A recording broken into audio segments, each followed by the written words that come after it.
네, 여러분 안녕하세요. 꽃비연 인사드립니다. 투명한 밤입니다. 밖은 어둡지만 내면은 환합니다. 이 세상은 잠들어 있지만 샛별처럼 깨어 있습니다. 그 깨어 있는 의식으로 전합니다.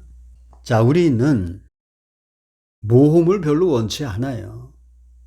특히 나이 들수록 점점 더 그 모험은 힘들어집니다. 한평생 가르마를 오른쪽으로 탔던 사람들은 그 가르마조차도 왼쪽으로 타는 것이 거의 불가능할 정도로 어려운 겁니다. 변화되기가 힘든 거예요. 그렇기 때문에 이 사이비 교주들은 세뇌의 인자를 한번 박아 놓으면은 그것이 변치 않는다는 것을 알고 있는 겁니다. 그래서 계속 사람들을 최면시키고 자기에게 박수를 쳐줘야 되고 자기에게 꽃다발을 가져다 줘야 되고 또 자기에게 신인이라고 불러줘야 되고 자기를 향해서 환호를 해주지 않으면은 잠시도 견딜 수 없는 조현병 환자, 그 사람이 길러낸 이 광신도들이 과연 변화할 수 있겠는가. 수년 동안 제가 이런 방송을 하면서 많은 분들이 저에게 감사함을 느끼고 있어요. 도와줘서 고맙다. 깨어나게 해줘서 고맙다. 진심으로 고맙다. 저는 그런 말을 들을 때마다 내가 헛된 일을 하는 것은 아니구나. 나도 나름대로 가치 있는 일을 하고 있구나. 그런 보람을 느끼게 됩니다. 자, 그래서 우리는 새로운 중심과 이 새로운 결정화를 이룬다는 것이 그만큼 어려운 거예요. 사실상 그 중심과 결정화라는 것은 새로운 것이 아니거든요. 원래 나의 모습인 겁니다. 여기서 결정하려는 거는, 자, 우리는 에고들이 분산이 되어 있어요. 아침에 바라는 게 틀리고 점심에 바라는 게 틀리고 저녁 때 바라는 게 틀려요. 이런 식으로 여러 갈래로 자신의 에고가 분산이 되어 있단 말입니다. 그럼 그것을 일단 하나로 결정화를 시켜야죠. 익은 열매가 떨어지듯이 에고도 익어야 떨어지는 겁니다. 그래서 에고를 익히는 과정이 있어야 되겠고, 그 에고가 익어서 이루어진 그 최종적인 상태, 거기에까지 가자는 얘기죠. 그것이 바로 결정화입니다. 체험을 통해서 초월될 수 있죠. 붓다도 그 왕국의 화려한 생활과 그 물질을 전체적으로 체험을 했기 때문에 그것으로부터 초월할 수 있었던 겁니다. 체험이 없는 상태에서 과연 그 물질을 초월할 수 있을까? 그러나 그것도 가능하다는 것을 예수가 보여줬죠.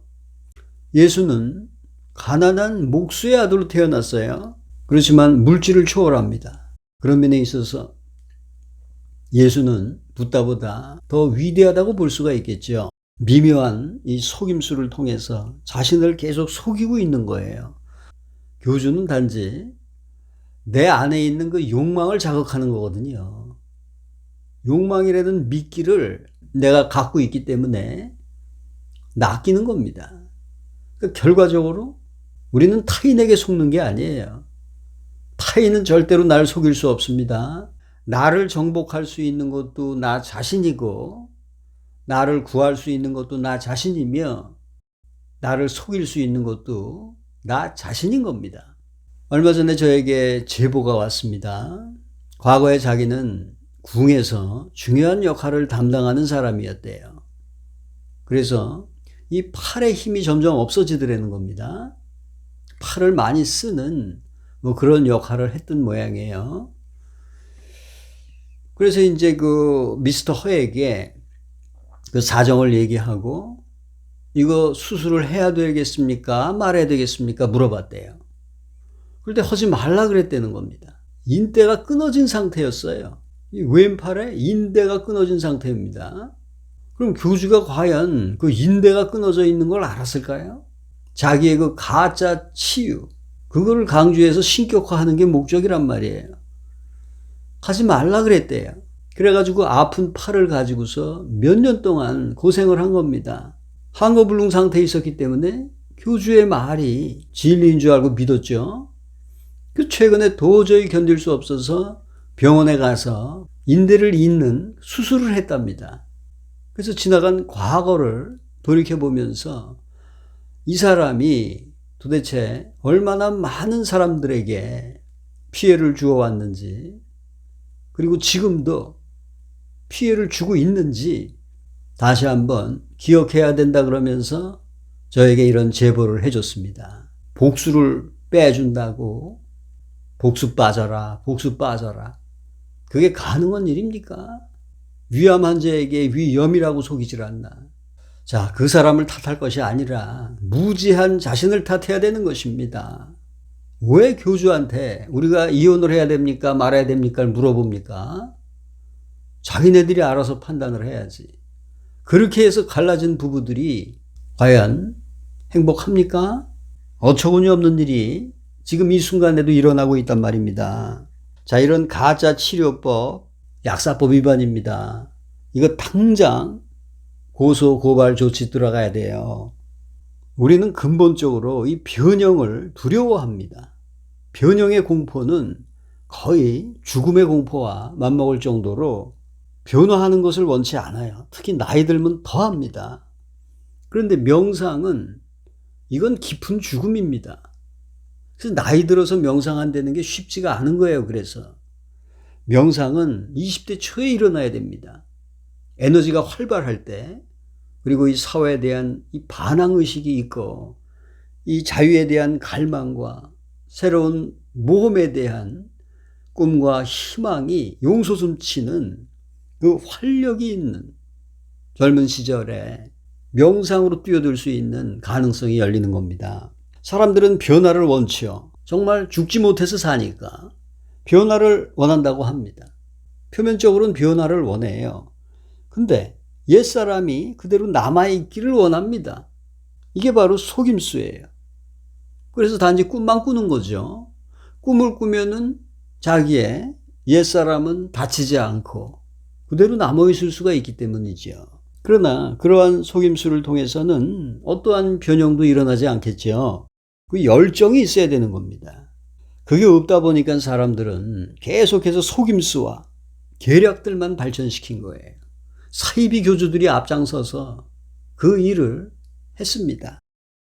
그 자기의 천재적인 머리를 가지고서 계속해서 그런 속임수와 계략들을 개발해내서 많은 사람들에게 환상을 심어주는 거예요.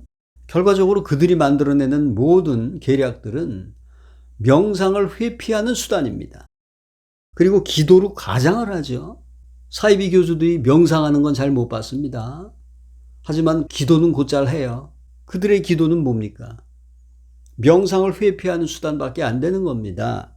그래서 우리는 자신에게 속지 말도록 깨어 있어야 한다는 겁니다. 그리고 이 창조라는 것은 완전한 파괴 뒤에 오는 겁니다. 자, 우리는 부활을 꿈꾸지만 부활이라는 것은 죽음 뒤에 오는 거잖아요. 에고가 완전히 죽어야 부활이 일어나는 겁니다. 우리는 십자가를 목에 걸고 다녀요. 그 십자가가 목에 걸릴 것이 아니라 우리 목이 그 십자가에 매달려야 되는 것입니다. 예수가 죽어야 그리스도가 태어나는 겁니다. 우리는 자신을 바꾸지 않고 이 상황의 변화만을 고집합니다. 누군가가 날 구원해 줄 거야. 차원 상승이 곧 일어날 거야. 그들은 열심히 싸우고 있어. 우리 편이 머지않아 승리하면 이 세상은 낙원이 올 거야. 항상 타의에 의해서 구원되는 세상을 원하죠? 이게 나약한 인간의 표본이에요. 꿈이 강력한 것이 아니에요. 내가 나약하기 때문에 그런 겁니다. 내가 나약하면은 꿈조차도 강력한 것이 되는 겁니다. 단돈 150만 원이 절실한 서민들이란 말입니다. 우리가 나약했기 때문에 그런 거란 말입니다. 힘이 너무 없었기 때문에 그러한 꿈조차 강력한 것이 돼버린 겁니다. 자유롭기 위해서 싸우잖아요. 정치적인 분쟁도 그렇고 가족 분쟁, 부자 간의 갈등, 모녀와의 갈등, 이 모든 게 뭡니까? 구속되지 않고 자유롭기 위해서 싸우는 거죠. 우린 자유인이 돼야 돼요. 자유라는 것은 마음대로 하는 게 아니에요. 우리 교주는 완전히 잘못된 자유의 개념을 갖고 있더라고요. 자기 마음대로 하는 게 자유래요. 결국 자기 마음대로 한 결과 지금 어떻게 돼가고 있습니까? 자유는 마음에 구애받지 않고 행동하는 것이 자유입니다. 마음으로부터의 자유란 말입니다. 왜? 마음 자체가 감옥이니까, 마음 자체가 구속이니까 그것으로부터 벗어나는 게 그게 자유가 되어야 마땅하지 않습니까? 우리가 물질을 추구하고 명예를 추구하고 권력을 추구하는 것도요, 따지고 보면은 자유를 찾고 있는 거예요, 그게. 물질적인 부가 자유를 주리라는 착각에 빠진 거죠. 명예와 권력이 나를 자유롭게 해주리라는 착각에 빠진 거란 말입니다. 근데 결과는 어떻게 나옵니까? 돈이 많으면 많을수록 그 돈이 결국 나를 지배하죠. 또 명예와 권력도 마찬가지죠. 내가 권력을 쥐면 쥘수록 추종자들에게 구속당하게 되는 거예요. 그 명예를 지키기 위해서 나는 점점 더 위선의 가면을 써야 되는 거 아닙니까? 그거 자체가 구속인 겁니다. 그러니까 자유를 잘못된 방향으로 찾았어요, 우리는. 이렇게 한번 해보세요. 깊고 빠른 호흡을 한번 해보세요. 코로만, 입을 닫고 코로만 깊고 빠르게 한번 호흡해 보시란 말입니다.